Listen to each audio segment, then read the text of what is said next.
Ce programme est financé par les amis et partenaires du ministère de Joyce Meyer. Arrêtez de penser à vous-même et pensez à quelque chose qui se rapporte à la vie supérieure. Et ne vous concentrez pas trop sur vos fautes non plus, cela peut vous rendre égoïste aussi. Vous dites c'est possible? Oui, absolument. Eh bien vraiment, ceci ne va pas en moi, cela ne va pas en moi.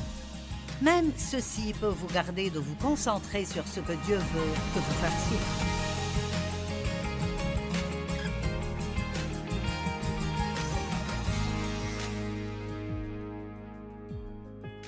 Merci de vous être joint à nous sur Vivre pleinement votre vie de tous les jours. Et nous voulons que vous viviez pleinement chaque jour de votre vie. Et Dieu veut que vous viviez pleinement chaque jour.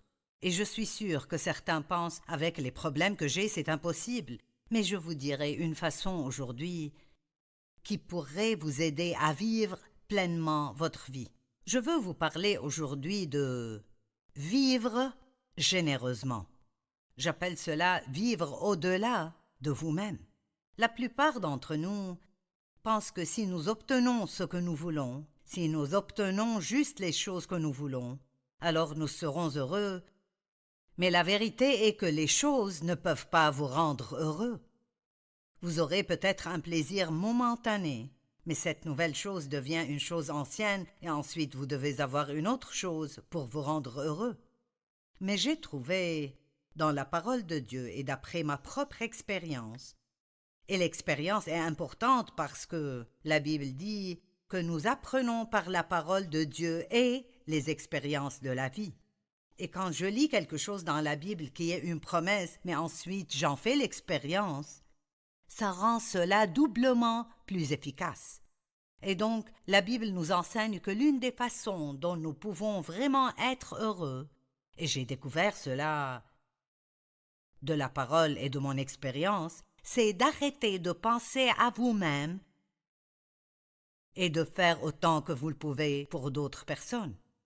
Dans Galates 6, il dit « Pratiquons le bien envers tous, et surtout envers les frères en la foi ». Ça veut dire que votre pensée doit être remplie de façon dont vous pouvez être une bénédiction pour d'autres personnes. Mais pour faire cela, nous devons demander à Dieu de nous aider à écarter l'obstacle du moi. Donc, voyons ce que la Bible dit à ce sujet. La parole de Dieu nous dit qu'il y a une vie supérieure et une vie inférieure. Et la vie inférieure serait la vie vécue d'après les standards du monde. La vie supérieure serait la vie vécue d'après les standards de Dieu. Si vous pensez à cela, le monde dirait « Obtenez tout ce que vous voulez pour vous-même, vous le méritez, rendez-vous heureux et la vie sera bonne. » Mais en fait, c'est la vie inférieure. Dieu dit « Ne pensez pas à vous-même, demandez-moi ce que vous voulez, jetez vos fardeaux sur moi et faites-moi confiance pour faire ce que je sais est le meilleur pour vous et utilisez votre temps, votre argent, vos ressources et vos efforts pour être une bénédiction pour d'autres personnes, et c'est la vie supérieure, et vous aurez une joie que vous ne connaîtrez jamais si vous vivez la vie inférieure. Marc 8, 34 et 35 dit « Puis, ayant appelé la foule avec ses disciples, il leur dit « Si quelqu'un veut venir après moi, vous n'allez pas aimer cette partie. Mais n'éteignez pas votre télé, je veux que vous écoutiez. Si quelqu'un veut venir après moi, qu'il renonce à lui-même, aïe, s'oublie, s'ignore, se déshérite et se perde de vue, lui et tous ses intérêts. Cela ne semble pas être amusant. Vous ne pourriez pas faire applaudir beaucoup de personnes avec ce verset. Qu'il se charge de sa croix et qu'il me suive. Donc la croix que nous devons porter n'est pas la pauvreté, ni la maladie, ni les plaies, ni les désastres, ni la misère. Nous entendons des gens dire « c'est juste la croix que je dois porter dans la vie ». Ce n'est pas ce qu'est la croix que Jésus veut que nous portions est de vivre généreusement. Et oui, faites des choses pour vous-même, occupez-vous de vous-même, Mais ne perdez pas l'équilibre quand il s'agit de ce qui est en premier dans votre vie. Faites d'autres personnes une priorité et vivez pour les aider. Maintenant, je ne dis pas de plaire aux gens. Ce n'est pas ce dont je parle. Mais quand vous aidez d'autres personnes à cause de votre amour pour Dieu, vous plaisez alors à Dieu. Et si nous tous nous faisions cela, le monde serait impressionné par ce que c'est que d'être chrétien. Et vous ne pourriez plus trouver de place à l'Église pour quiconque de plus. Le problème est que nous prêchons aux gens et ensuite ils nous voient faire l'opposé. Mais une chose que vous ne pouvez pas ignorer est le véritable amour. Vous savez, nous faisons beaucoup de travail missionnaire et je crois vraiment que beaucoup de personnes ont tellement de douleur qu'ils ne peuvent pas entendre ce que vous leur prêchez. Mais si vous leur montrez l'amour de Dieu, alors ils écouteront ce que vous avez à dire. Donc nous nourrissons des gens et nous amenons de l'eau propre dans des villages aux gens, dans des pays du tiers-monde, et nous aidons dans la délivrance de femmes qui ont été trafiquées, dans l'industrie sexuelle. Nous aidons des femmes qui ont été battues, nous aidons des orphelins, nous bâtissons des écoles pour éduquer des enfants qui n'ont pas d'école où aller. Nous faisons tout ce que nous pouvons faire. Nous avons un ministère de prison, un ministère dans les hospices, tout ce que nous pouvons faire. Pourquoi? Jésus a dit, n'oubliez pas ces gens. Et il a dit, quand j'étais affamé, vous m'avez nourri, et ils ont demandé, quand avons-nous fait ça? Et il a dit, si vous avez fait cela pour le petit de ceux-ci, mes frères, vous l'avez fait pour moi. Dieu n'est pas juste dans nos vies. Il n'a pas juste envoyé Jésus pour que nous puissions avoir tout ce que nous voulons, mais pour que nous puissions être une bénédiction pour d'autres personnes. Si vous faites tout ce que vous pouvez faire pour quelqu'un d'autre, les bénédictions de Dieu vous pourchasseront. Vous serez si bénis, vos besoins seront pourvus. Mais vous ne devrez pas passer votre temps à essayer de le faire pour vous-même. Occupez-vous des affaires de Dieu et il prendra toujours soin des autres. Car celui qui voudra sauver sa vie supérieure, éternelle, devra perdre la vie inférieure. Mais celui qui perdra sa vie, qu'il vit seulement sur cette terre à cause de moi et de la bonne nouvelle, sauvera sa vie spirituelle supérieure. Vous ne pouvez pas avoir les deux vies. Si vous voulez la vie supérieure, vous devez abandonner la vie inférieure, sinon vous n'aurez pas la vie supérieure. Paul a dit « Je suis déterminé de parvenir à le connaître et de connaître la puissance de sa résurrection. » Paul voulait vivre cette vie supérieure et il a dit « Pour pouvoir faire ceci, je devrais être déterminé. » Maintenant, écoutez, nous avons beaucoup de problèmes dans le monde, toutes sortes de problèmes dans le monde. Je veux dire, de gros problèmes. Partout où vous regardez, les gens parlent des problèmes. Les nouvelles sont pleines de tous les problèmes.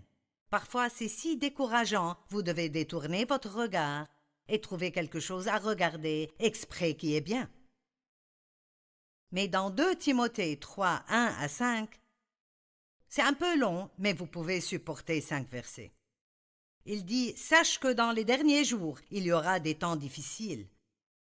Car les hommes seront égoïstes. » C'est pour cela que j'enseigne ce message aujourd'hui, parce que nous ne voulons pas être égoïstes. Nous devons nous aimer nous-mêmes d'une façon équilibrée, parce que Dieu nous aime. Parce que si vous ne vous aimez pas, alors vous ne pourrez certainement aimer personne d'autre. Mais je ne parle pas d'être amoureux de soi-même d'une façon égoïste. Je parle d'aimer ce que Dieu vous a créé pour que vous le soyez. Les hommes seront égoïstes, amis de l'argent, fanfarons, hautains, blasphémateurs, rebelles à leurs parents, ingrats, impies, insensibles, déloyaux, calomniateurs, intempérants, cruels, ennemis des gens de bien, traîtres, emportés, enflés d'orgueil, aimant le plaisir plus que Dieu. J'ai presque fini. Ayant l'apparence de la piété, mais reniant ce qui en fait la force. Puis il dit, éloigne-toi de ces hommes-là. Puis-je vous dire qu'avec qui vous passez du temps est très important, spécialement les personnes avec qui vous passez beaucoup de temps. Nous ne voulons pas ignorer les pécheurs, agir comme si nous étions meilleurs qu'eux. En fait, Jésus passait du temps avec des pécheurs tout le temps.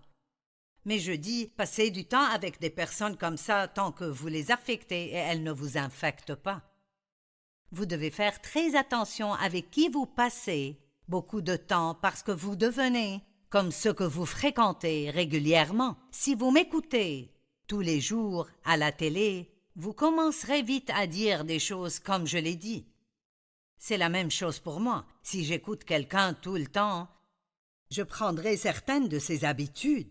Donc vous devez choisir qui vous fréquentez très attentivement. Faites attention quand vous êtes attiré par ce genre de situation et résistez-y. Éloignez-vous-en. Je vais vous parler d'un jeune homme qui avait une bonne vie, mais qui ne réalisait pas cela. Et il voulait que son père lui donne son héritage, bien qu'il fût toujours un jeune homme. Et la chose que vous ne comprenez pas à propos de la culture où il vivait est que c'était si insultant de dire à votre père « Donne-moi mon héritage » parce qu'essentiellement il disait « J'aimerais que tu sois mort pour avoir l'argent ». C'est intéressant pour moi que le père lui a donné ce qu'il voulait. Et vous savez, parfois, Dieu nous donne ce que nous voulons pour nous prouver que ce n'est pas vraiment ce que nous voulons. Après tout, savez-vous que certaines des choses que vous pensez peut-être vouloir pourraient être les pires des choses pour vous?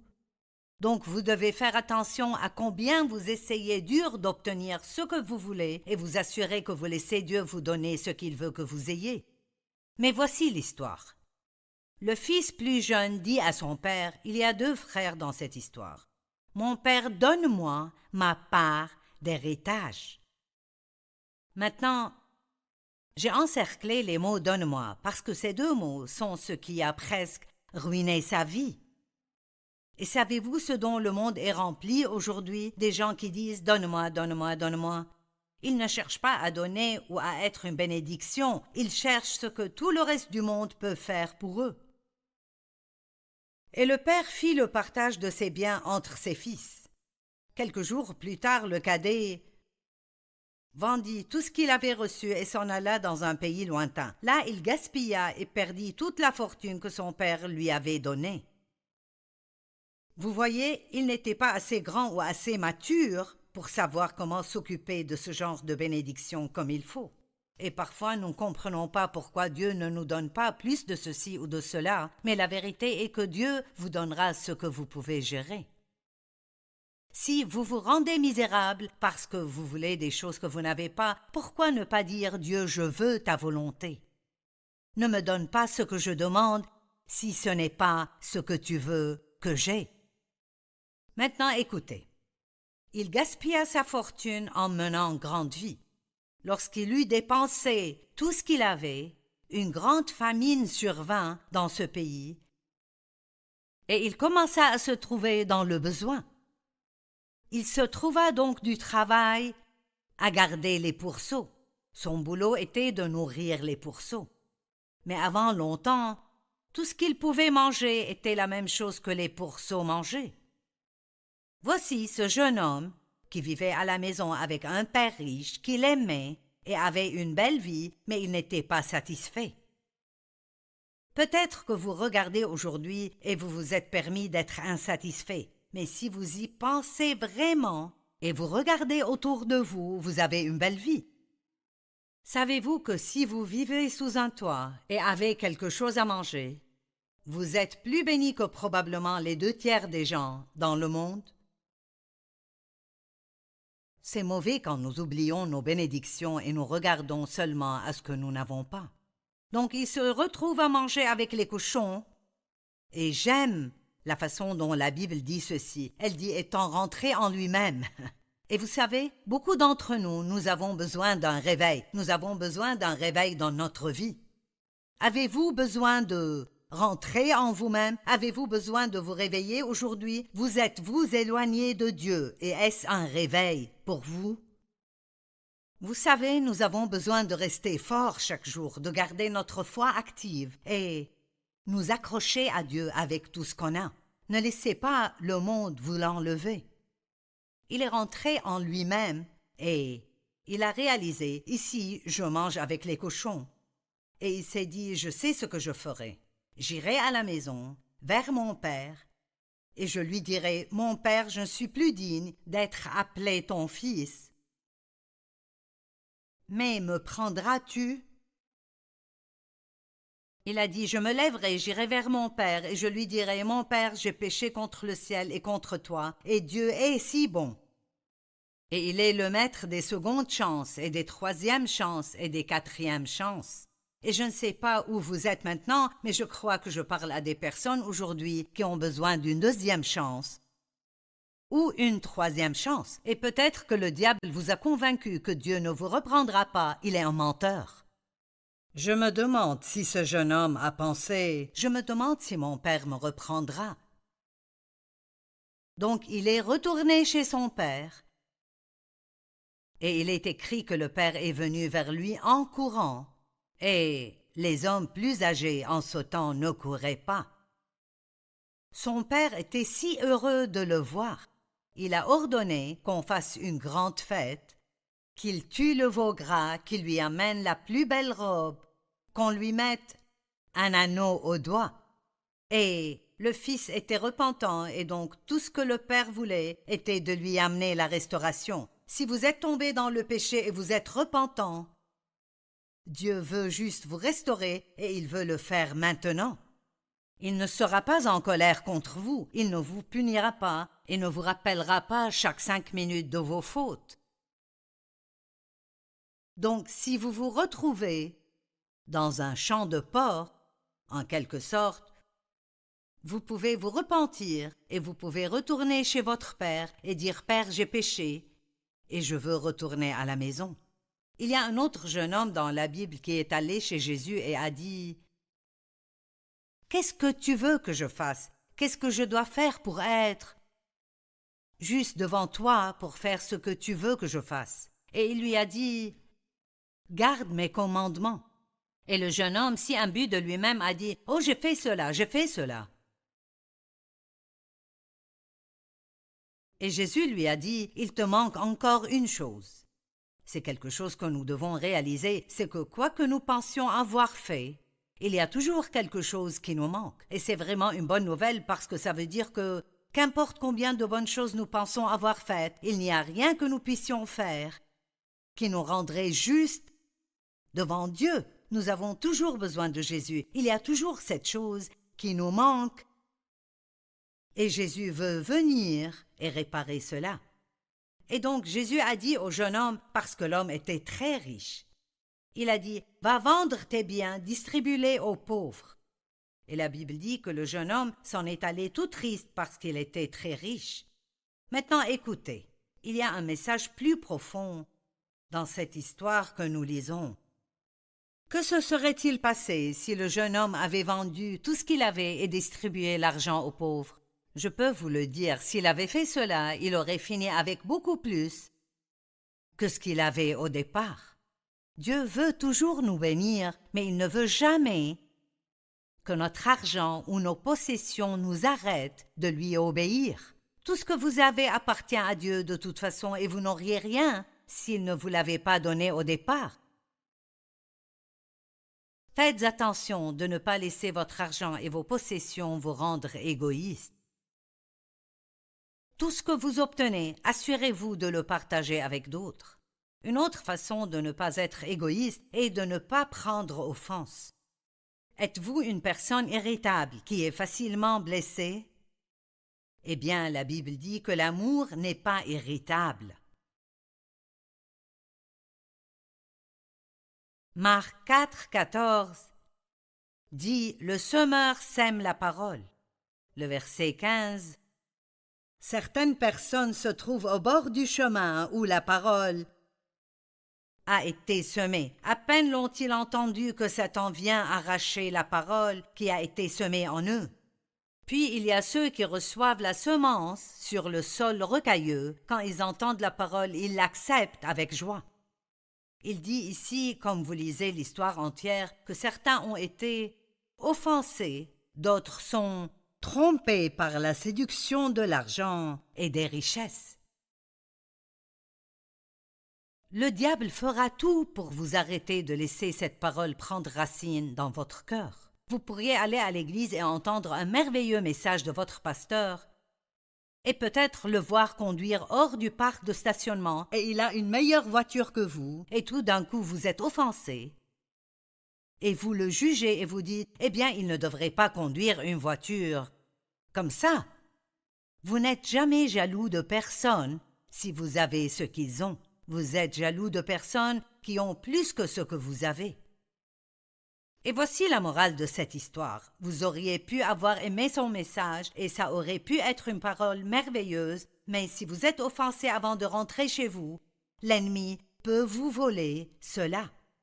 Ne permettez pas à l'offense de ruiner votre relation avec Dieu. Matthieu 24 parle des signes de la fin des temps. Et dans le verset 10, il dit « Beaucoup seront offensés ». Il y a beaucoup de personnes en colère aujourd'hui. Il ne faut vraiment pas beaucoup pour mettre les gens en colère. Et l'une des raisons est que les gens sont si égoïstes et centrés sur soi que si vous ne leur donnez pas ce qu'ils veulent, ils se mettront en colère. Mais l'amour n'est pas aisément offensé. Une autre chose pour laquelle nous devons faire très attention est de ne pas penser à nous-mêmes excessivement. Essayez juste de vous enlever de votre pensée et de demander à Dieu qui vous pouvez aider. Romains 12, 1-3 dit « Je vous exhorte donc, frères et sœurs, par les compassions de Dieu, à offrir vos corps comme un sacrifice vivant, saint, agréable à Dieu, ce qui sera un culte raisonnable. Ne vous conformez pas au siècle présent, mais soyez transformés par le renouvellement de l'intelligence. Par la grâce qui m'a été donnée, je dis à chacun de vous de n'avoir pas de lui-même une trop haute opinion. » Ou peut-être que ça pourrait aussi dire « Ne pensez pas à vous-même plus souvent qu'il ne le faut. » Est-ce que je suis belle? Qu'est-ce que les gens pensent de moi? Qu'est-ce que les gens disent de moi? Suis-je assez important? Arrêtez de penser à vous-même et pensez à quelque chose qui se rapporte à la vie supérieure. Et ne vous concentrez pas trop sur vos fautes non plus, cela peut vous rendre égoïste aussi. Vous dites « C'est possible? Oui, absolument. » Eh bien, vraiment, ceci ne va pas en moi, cela ne va pas en moi. Même ceci peut vous garder de vous concentrer sur ce que Dieu veut que vous fassiez. Ne vous concentrez pas tout le temps sur ce que vous voulez, mais plutôt sur ce que vous pouvez faire pour d'autres personnes. Je fais cela dans mon temps de prière chaque matin. Dieu, que puis-je faire pour toi aujourd'hui? Je ne sais pas combien d'entre vous ont des enfants qui ont grandi. Et vous savez, quand vous avez des enfants qui ont près de 40 ou 50 ans, ou je ne sais pas l'âge de vos enfants, vous êtes fatigué de tout faire pour eux et vous voulez qu'ils fassent quelque chose pour vous. J'aime quand un de mes enfants dit « Fais-moi savoir si tu as besoin de quoi que ce soit » ou « Y a-t-il quelque chose que je pourrais faire pour toi ?» Vous savez, tous les parents veulent que leurs enfants arrivent à un point pivot où ils ne disent plus « Maman, j'ai besoin de ça, peux-tu faire ceci? Papa, peux-tu faire cela? Donne-moi, donne-moi, donne-moi. » Ils veulent entendre « Que puis-je faire pour toi, maman? Et pour toi, papa? » Dieu est vraiment pareil. Il ne veut pas que nous venions toujours à lui les mains ouvertes. Il veut que nous lui demandions « Que puis-je faire pour toi? Comment pourrais-je te servir? Comment pourrais-je être une bénédiction pour toi? » Et tellement de fois, Dieu vous montrera une personne dans le besoin. Jésus a dit « Si vous avez fait cela au plus petit de mes frères, vous l'avez fait pour moi. Et si vous ne l'avez pas fait pour eux, alors vous ne l'avez pas fait pour moi. » Finalement, arrêtez de vous préoccuper de ce que d'autres personnes pensent de vous tout le temps. Oh mon Dieu! Nous nous préoccupons tellement de qu'est-ce qu'ils penseront. Est-ce qu'ils aiment ma tenue? Est-ce qu'ils aiment mes cheveux? Est-ce qu'ils pensent que je suis intelligente? Toutes ces personnes dont vous vous inquiétez, qu'est-ce qu'ils pensent de moi? Ils ne pensent probablement pas à vous du tout. Donc abandonnez tout cela et fixez votre pensée sur Dieu et ce que vous pouvez faire pour lui et comment vous pourriez être une bénédiction pour d'autres. Ceci est juste un court. Petit message de 25 minutes aujourd'hui à propos de ne pas vivre une vie égoïste. Mais c'est l'un des messages les plus importants que vous pourriez entendre Parce que Jésus est venu pour que nous n'ayons pas à vivre pour et par nous-mêmes, mais devant et pour lui qui est mort pour nous.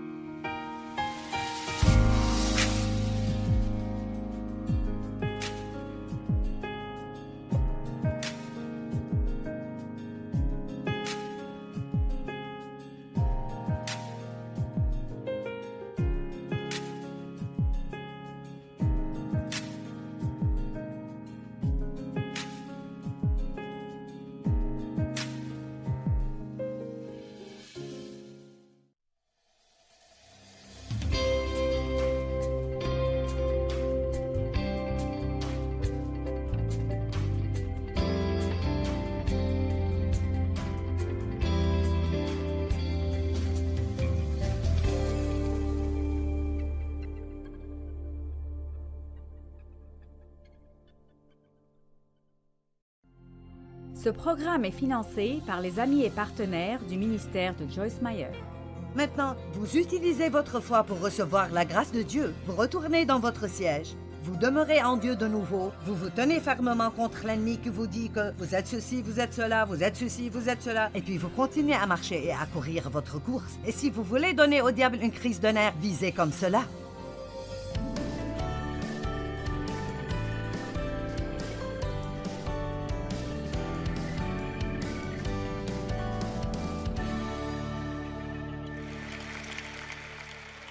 Vous pouvez entrer dans le repos du Seigneur concernant votre propre croissance spirituelle. Donc, nous devons apprendre à vivre alors que nous siégeons. Donc, vous remarquez que quand je m'assieds sur cette chaise, tout le poids me laisse et tout ce poids est maintenant sur la chaise. Maintenant, Christ siège dans les lieux célestes. L'Apocalypse parle de celui qui siège sur le trône. Et toute l'histoire derrière ce truc de siéger. Si vous n'avez jamais entendu cela, sous la loi de l'Ancien Testament, la loi représentait les œuvres, et les gens devaient vivre une vie sainte, mais ils le faisaient sans la grâce, parce que la dispensation de la grâce n'avait pas encore commencé. Ce n'est pas que Dieu ne donnait jamais la grâce à personne, mais en gros, la loi a été donnée pour prouver aux gens qu'ils ne pouvaient pas la garder et qu'ils avaient besoin d'un sauveur. Donc, il y avait toutes sortes de choses, de systèmes et de choses qui arrivaient. Un temple, une cour extérieure et une cour intérieure et l'endroit saint. Et le grand prêtre allait dans l'endroit saint devant Dieu, dans la présence de Dieu, une fois par an, et il entrait pour confesser et recevoir le pardon pour tous les péchés du peuple. Et il y avait des cloches accrochées au bas de sa robe et une corde autour de sa taille. Et la corde était tenue dehors par le peuple. Et tant que le grand prêtre bougeait, il pouvait entendre les cloches. Et si les cloches s'arrêtaient, c'était qu'il avait fait quelque chose qui déplaisait à Dieu et qu'il était probablement mort. Il a transgressé la loi et il est tombé mort. Maintenant, je sais que ça ne sonne pas juste quand on en parle simplement, mais toute l'analogie ici est que le système de l'ancienne alliance était totalement un système d'œuvres. Il n'y avait pas de chaise dans l'endroit saint. Il n'y avait pas d'endroit où il pouvait s'asseoir, donc c'est très impressionnant pour le juif de ce temps qui connaissait la parole de Dieu et comprenait ce système que quand Jésus est mort sur la croix, et la Bible dit qu'il a accompli le pardon de nos péchés et nous a débarrassés de notre culpabilité, il s'est assis à la droite de Dieu. Finalement, c'est ce que Jésus voulait dire quand il a dit « Tout est accompli ». Finalement, c'était accompli. Et puis nous avons commencé la dispensation de la grâce dans laquelle nous vivons maintenant. Et je le partage, c'est juste ma façon de partager cela. Parfois, les gens se trompent au sujet de la grâce. La grâce est la faveur imméritée, mais c'est aussi la puissance de Dieu qui vient à nous pour nous permettre de faire ce que Dieu veut que nous fassions. Nous ne vivons pas sous les 10 commandements en tant que loi maintenant, mais Dieu veut toujours que nous fassions ces 10 choses et d'autres à côté. Maintenant, elles sont plus que des promesses. Si vous marchez avec moi et vous marchez dans ma présence et vous avez une bonne relation avec moi, vous ne mettrez pas d'autres dieux avant moi. Ce n'est pas « vous ne ferez pas, vous ne ferez pas, vous ne ferez pas ». Avec la nouvelle alliance, ça devient « tu ne tueras pas, tu ne voleras pas, Tu honoreras ton père et ta mère. Mais l'un de ces commandements est que nous devons avoir du repos. Nous devons avoir du repos. Eh bien, dans l'ancien système, ils avaient un jour par semaine où ils devaient se reposer. Nous pouvons vivre dans le repos maintenant. Dieu nous offre un sabbat continuel pour que nous puissions vivre dans ce repos surnaturel de Dieu. Nous devons reposer nos corps et un jour par semaine. C'est bon, mais ce n'est pas une chose légaliste maintenant, où vous ne pouvez pas faire ceci et faire cela pendant un jour la semaine. Maintenant, Dieu veut que nous vivions dans ce repos surnaturel. Je vais vous dire quelque chose que je viens de découvrir. Je l'ai découvert dans mes propres notes. J'ai dû l'avoir prêché un jour. Je l'ai entièrement oublié et j'ai regardé mes notes et j'ai pensé, ceci est vraiment bien. Je me demande pourquoi je ne l'ai dit qu'une seule fois. D'accord, maintenant écoutez. Dans Genèse 1, 26 à 31, il parle de, disons, le dernier jour de la création où Dieu a créé Adam et Ève. Allons-y une minute. Genèse 1. Oh, vous allez aimer cela. En fait, si je ne disais que cela, votre venue en vaudra la peine.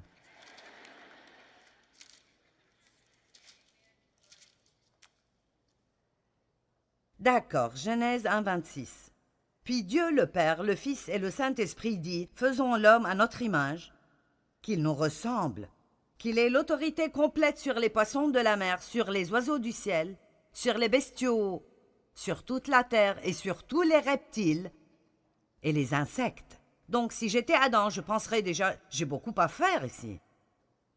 Dieu créa l'homme à son image. Oui, il le créa à l'image de Dieu. Il le créa homme et femme.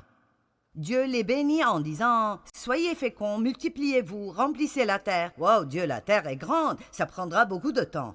Rendez-vous en maître, utilisez toutes ces ressources pour le service de Dieu et de l'homme et dominez les poissons des mers, les oiseaux et toute créature vivante et tout ce qui bouge sur terre. Et Dieu dit, « Voici, je vous donne toute plante portant sa semence partout sur la terre et tous les arbres fruitiers portant leur semence. Je les donne pour vous en nourrir, mais aussi à tout animal de la terre, aux oiseaux du ciel, à tout animal qui se meut à ras de terre, et à tout être vivant, toute plante verte pour qu'ils s'en nourrissent. Et ce fut ainsi. Maintenant, si j'étais Adam, et peut-être qu'Adam n'était pas comme moi, mais si j'étais Adam, je penserais je ferais mieux de travailler.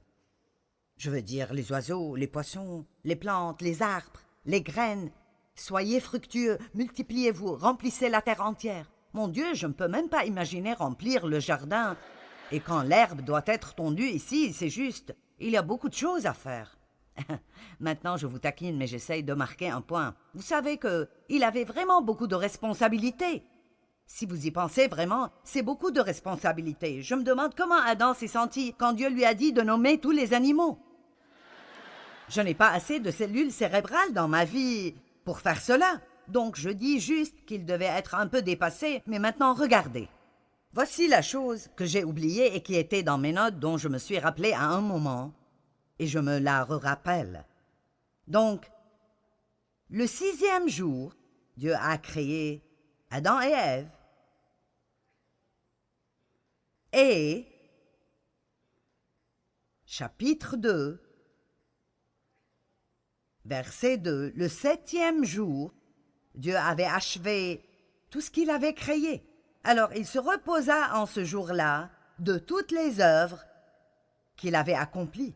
Maintenant, voici la chose que j'ai vue. Dieu m'a montré cela. Adam a été créé le 6e jour. Peut-être qu'il avait pensé qu'il devait travailler.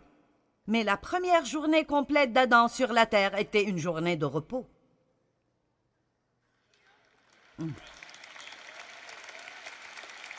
C'est mieux que vous agissez. Vous savez pourquoi? Parce que Adam allait travailler. Mais Dieu, il y a une leçon ici. Vous devez être dans l'esprit pour comprendre ceci. Dieu essayait de lui enseigner que tout devait être fait. Tout ce que je veux que vous fassiez, l'appel entier sur votre vie, toute la responsabilité que je vous donne, élever vos enfants, gagner de l'argent, être une bonne épouse, être un bon mari. Et puis, si vous avez un ministère en plus de cela, vous devez être un exemple pour tout le monde dans le monde entier. Et c'est comme, vous savez, waouh, Dieu. Mais tout cela devait être fait d'une position de repos. Donc d'abord, il a dit, je vais t'enseigner comment te reposer. Puis, tu pourras aller travailler. Allez, j'aime cela. Adam a été créé le 6e jour et sa première journée complète ici sur Terre était une journée de repos.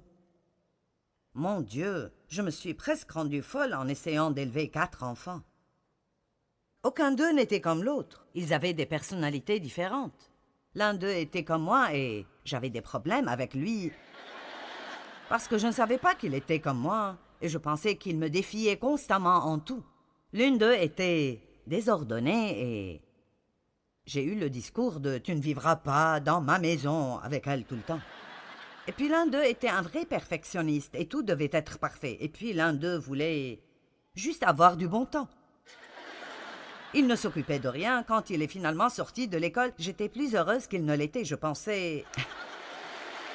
vous savez, maintenant il est le PDG de notre ministère.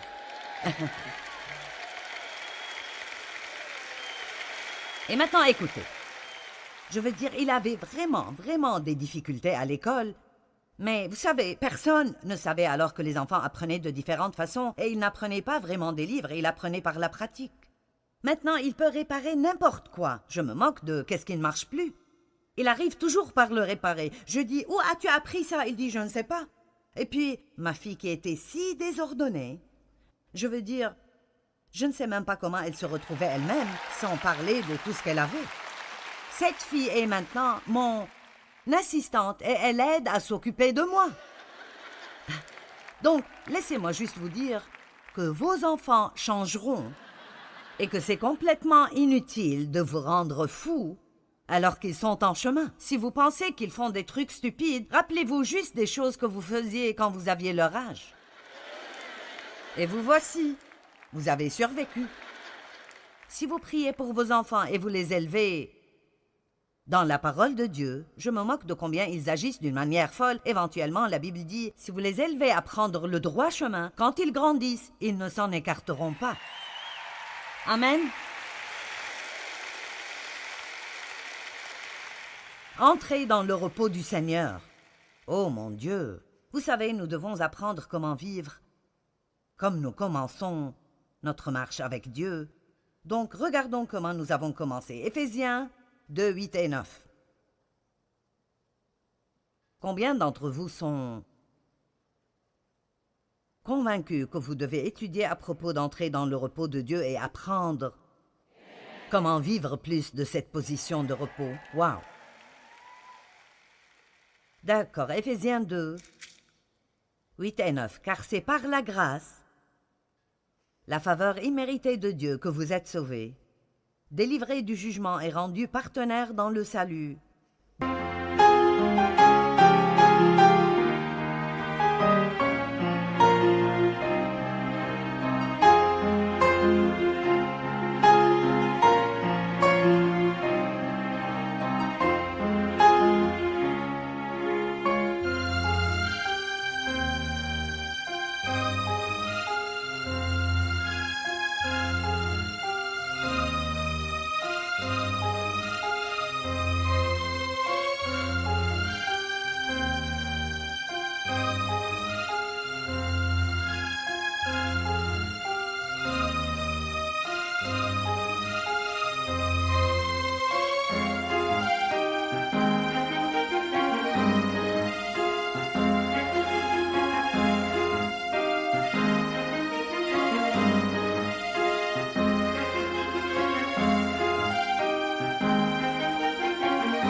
Du Christ par le moyen de votre foi. Comment êtes-vous sauvés? Par la grâce, à travers la foi, par la grâce, à travers la foi. Et c'est comme ça que vous vivez, par la grâce, à travers la foi. Maintenant, comment gardons-nous la parole de Dieu? Comment devenons-nous ce que Dieu veut que nous devenions? Par la grâce, à travers la foi. La grâce de Dieu est la puissance dont nous avons besoin. Elle est la puissance de Dieu qui vient dans nos vies et nous permet de faire ce qu'il nous a demandé de faire. Sous l'ancienne alliance, ils n'avaient pas le genre d'aide que nous avons. Il leur a été dit de le faire. Ils ont échoué, ils ont dû faire des sacrifices. C'était un système constant d'œuvre. Dieu merci. Jésus est venu en tant que sacrifice parfait. Il a accompli la loi. Il est mort à notre place. Il a pris nos péchés, notre châtiment. Il a pris notre culpabilité. Et maintenant, la Bible dit dans Éphésiens 2, 6, que nous siégeons avec Christ. Nous siégeons avec Dieu en Christ. Et donc, s'il siège, je siège. S'il est mort, je suis morte. S'il a été ressuscité, je l'ai été. S'il est mort au péché, je suis morte au péché. Je peux vous lire plein de versets, mais ce que vous devez comprendre est que nous sommes en Christ. Et s'il nous voyait en lui avant la fondation du monde, il connaît chaque personne qui croira un jour en lui et nous sommes en lui. Donc si j'ai un billet d'$1 dans un livre et le livre brûle, le dollar brûle aussi. Cela veut dire que tout ce qui est arrivé à Christ légalement, peut-être pas encore expérimentalement, mais en position et légalement, ça m'appartient par alliance avec Dieu. Maintenant, j'apprends comment marcher en cela dans ma vie de tous les jours. La Bible dit que nous sommes morts au péché. Je peux vous dire que je ne me sens pas toujours morte au péché. Parfois, je sens juste que, oui, je voudrais vraiment vous frapper sur la tête. Je voudrais vraiment vous frapper et j'aimerais vraiment rester en colère contre vous pour les 100 prochaines années. Mais je sais que ce n'est pas ce que Dieu veut que je fasse maintenant, alors... Maintenant, je peux soit essayer d'être bonne, et cela ne marche pas, parce que qu'importe combien vous essayez, si vous laissez Dieu hors de l'équation, vous allez vous fatiguer en essayant, vous allez être frustré et Dieu vous laissera échouer, parce qu'il ne nous laissera rien faire avec succès sans son aide. Mais si je vais vers Dieu et je dis, tu sais quoi, je sais que ce n'est pas vraiment ce que je veux. Je ne veux pas vraiment rester en colère. Je ne veux pas vraiment parler d'eux. C'est ce que ma chair veut, mais mon nouvel homme, la nouvelle personne en moi, je veux faire ce que tu veux que je fasse. Mais Dieu, je ne peux pas le faire sans toi, j'ai besoin de la grâce. Donc ce que je fais, je ressors ma foi n'est pas là pour que je puisse accomplir, mais ma foi est là pour recevoir la grâce de Dieu, pour me permettre de faire ce que Dieu veut que je fasse, et Dieu reçoit toute la gloire.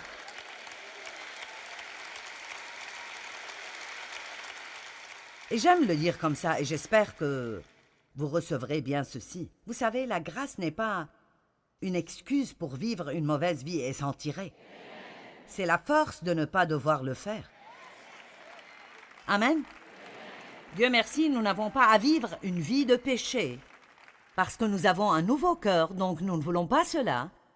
Et si nous apprenons à avoir une vraie relation intime et proche avec Dieu, alors à travers cette relation avec lui, vous voyez, si vous allez juste à l'église et vous rentrez, vous lisez 2 chapitres chaque jour pour que Dieu ne s'énerve pas contre vous, vous priez 10 minutes, vous allez à l'église, vous rentrez, vous remplissez toutes les petites règles que quelqu'un vous a données ou que vous vous êtes données, ce n'est pas une relation. Mais quand vous avez une relation profonde, intime et personnelle avec Dieu, alors à travers cette relation avec Dieu, plus que tout, vous voulez lui plaire. Et si vous apprenez juste à aller vers lui et lui demander de l'aide, même quand vous tombez, il vous ramènera, puis vous retournez assiéger parce que vous êtes dans une relation. Dieu n'est pas en colère contre moi parce que j'ai fait une erreur. Il savait que j'allais la faire avant que je ne sache moi-même. Et il n'est pas en colère contre moi. Il m'aime inconditionnellement. Alors je peux me reposer en lui. Je peux me lever de nouveau. Je peux marcher de nouveau en Dieu. Et je peux courir ma course. Mais nous devons toujours retourner à siéger, siéger, siéger, siéger, siéger. C'est par la grâce que vous êtes sauvés, par le moyen de votre foi. Cela ne vient pas de vous. Ce n'est pas votre œuvre, de votre propre travail. C'est un don de Dieu. Ce n'est pas le fruit d'œuvre, ni l'accomplissement des demandes de la loi. Ce n'est pas le résultat de ce que qui que ce soit peut faire pour que personne ne puisse en être fier ou prendre la gloire. Maintenant, ceux d'entre vous qui ont reçu Christ comme sauveur, je veux que vous pensiez au temps dans votre vie. Rappelez-vous un temps. Certaines personnes sont bénies parce qu'elles ont connu Dieu toute leur vie et ils ont grandi dans l'admonition du Seigneur et ils ont eu la foi depuis qu'ils étaient petits, mais la plupart d'entre nous connaissent un temps dans nos vies où c'était comme « je ne peux plus faire cela ». Je ne peux plus vivre comme ça. Je ne peux pas porter ce poids et ce fardeau plus longtemps. Dieu, tu dois faire quelque chose. Certains d'entre vous n'ont pas encore reçu Christ comme leur sauveur. Vous êtes peut-être même un membre d'église, mais cela ne veut pas dire que vous êtes né de nouveau. La Bible ne dit pas que pour aller au ciel, vous devez aller à l'église, mais que vous devez être né de nouveau. Et cela veut dire que vous vous appuyez pleinement sur Dieu pour votre salut. Vous lui faites confiance pour le pardon de vos péchés. Vous lui faites confiance pour que quand vous péchez et vous vous sentez coupable, vous n'ayez pas à porter ce fardeau parce qu'il a porté ce fardeau. Et ceux d'entre vous ici ce soir qui n'ont pas encore pris cette décision, vous devez comprendre que vous ne pouvez pas être assez bon pour être sauvé. Vous ne pouvez pas faire cela. Vous n'avez pas besoin de remettre cela en attendant de redresser un peu plus de choses dans vos vies. Ce soir doit être le moment. Et vous voyez, vous ne pouvez rien faire pour recevoir le salut. Recevoir n'est pas un verbe d'action. Recevoir est un verbe de réception. Et tout dans notre marche avec Dieu vient d'eux et commence par « tout est accompli », pas « tu dois faire ». Est-ce que vous comprenez cela? Ça commence par « tout est accompli ». Jésus a dit « tout est accompli ». J'ai tout accompli pour vous. Maintenant, croyez en ma parole. Et à travers la foi, ma grâce viendra et vous permettra de faire ce qui doit être fait. Vous savez, j'ai tellement changé. Je dis à Dave parfois, je veux dire, cet homme doit sentir qu'il a été marié à 20 femmes à travers nos 48 ans de mariage. Parce que je veux dire, j'étais vraiment une cinglée quand nous nous sommes mariés. Et j'ai tellement changé depuis. Et oui, je pense que je pourrais me mettre ici à dire « j'ai fait ceci, j'ai fait cela, j'ai fait ceci ». Mais vous savez quoi, les quelques petits trucs pitoyables que j'ai faits, nous sommes finalement arrivés au point où nous disons juste « c'est Dieu ». C'est juste Dieu. C'est juste Dieu. Mais j'ai dû apprendre à vivre et siéger. Et si j'allais à une réunion et j'écoutais un message sur la bouche, et même si je priais « Dieu, je ne peux pas le faire toute seule, aide-moi », et je me lève le matin suivant et je médite sur l'Écriture, oh mon Dieu, que les paroles de ma bouche et la méditation de mon cœur soient acceptables devant toi. Occupe-toi de ma bouche pour que je ne pêche pas contre toi avec ma langue. Je sais que la parole est la puissance. Mais cela ne me garantit pas que je ne ferai pas d'erreur avec ma bouche en ce jour. Et quand je le fais, je peux continuer tout de suite à siéger. Oups! Parfois, vous manquez presque votre siège. Je peux continuer à siéger. D'accord, Seigneur, mon cœur ne voulait pas faire cela. Je suis désolée. Tu connais toute parole de ma langue qui n'a pas été prononcée. J'avais un plan de garder ceci aujourd'hui, mais peut-être que ce serait mieux dans ton plan complet que je vois ma faiblesse aujourd'hui. Peut-être que si je le fais trop bien, je serai trop fière. Vous savez, la Bible nous enseigne que Dieu donne à tout homme une certaine mesure de faiblesse. Parce que si nous n'avions pas cela, ça ne prendrait pas longtemps pour que nous pensions que nous n'avons pas besoin de lui. Et plus que tout, Dieu veut que nous dépendions de lui. Je suis désolée, mais tant que vous êtes sur cette terre, vous allez faire des erreurs. Et vous voyez, vous retournez à regarder votre cœur. Si ce n'était pas dans votre cœur de faire cela et vous êtes vraiment désolé et vous êtes prêt à vous en détourner, c'est tout ce dont vous avez besoin. Maintenant, vous utilisez votre foi pour recevoir la grâce de Dieu. Vous retournez dans votre siège.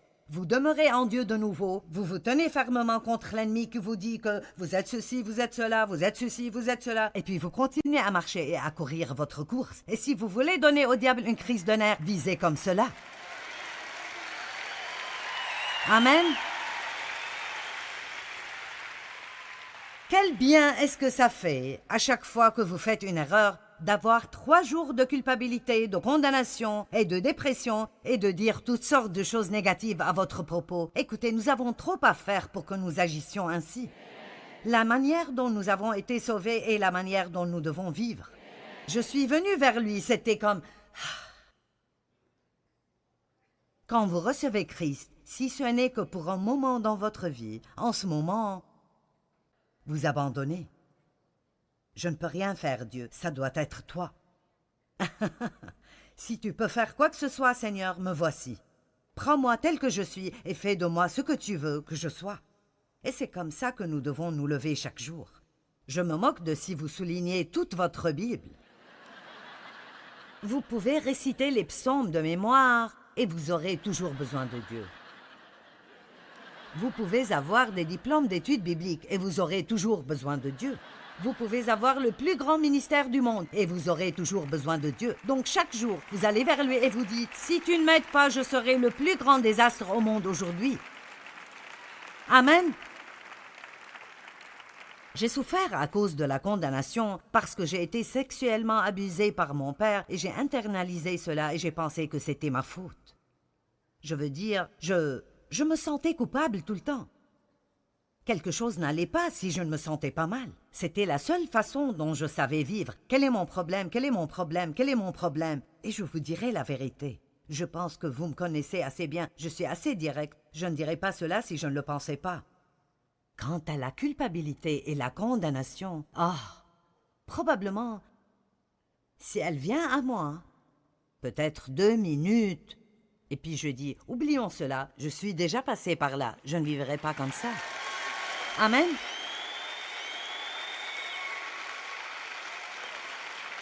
Vous savez pourquoi? Parce que ma culpabilité, qui est mon sacrifice, n'a pas besoin d'être ajoutée au sacrifice parfait que Jésus a fait pour moi. La même façon dont nous sommes sauvés, pas par vos actions, par la grâce à travers la foi. Il n'y a qu'une seule façon d'entrer dans le repos du Seigneur, et c'est de croire. Donc quand nous faisons une erreur, nous croyons que notre péché est pardonné, parce que nous sommes désolés et nous nous sommes repentis, et puis nous agissons comme si nous croyions ce que nous disons croire. Nous nous levons, nous retournons aux œuvres du royaume, nous nous reprenons, nous continuons. La prochaine fois que nous commettons une erreur, nous nous reprenons.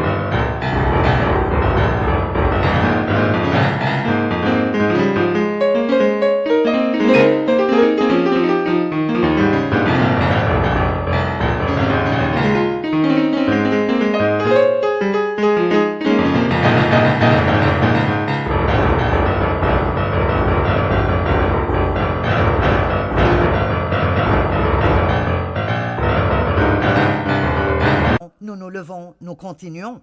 Et parfois, plus vous commettez des erreurs, plus vous tombez amoureux de Jésus parce que vous vous demandez comment c'est possible qu'il continue à aimer quelqu'un comme moi et pourtant je sais qu'il m'aime.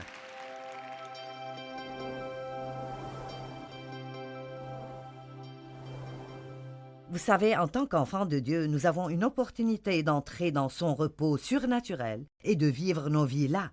Quand nous nous appuyons sur sa direction et sa force, nous pouvons avoir la paix dans notre pensée et nous pouvons accomplir tout ce que nous devons faire.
khắp phương trời vẫn nhớ tới quê hương.